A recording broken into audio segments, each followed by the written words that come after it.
నువ్వేదో పెద్ద అందగెత్తివి అందుకే నేను నీతో ఉంటున్నాను అనుకుంటున్నావా?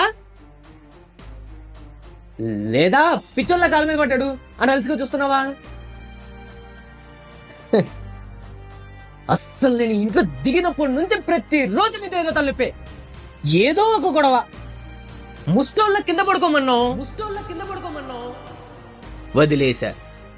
ఇల్లు మొత్తం నువ్వే తీసుకున్నావు, ఏదో అడుక్కునే వాళ్ళ నన్ను మూలన పడేసావు. సరే అనుకున్నా. ఆకలేసి నీ వస్తువులు తీసుకుంటే నా పెంపకం గురించి మాట్లాడు, భరించా. ఇప్పుడు మా అమ్మ హెల్త్ కి సంబంధించిన విషయం. ఇప్పుడు ఆమెకి ఎలా ఉందో తెలుసా నీకు? గుండె పట్టుకుని కూర్చుందంట. ఏం చేయాలి నేను? చెప్పు చెప్పు చెప్పు చెప్పు చెప్పు చెప్పు. ప్రతిదానికి ఏదో ఒకటి చెప్తావు కదా, ఇప్పుడు కూడా ఏదో ఒకటి చెప్పు.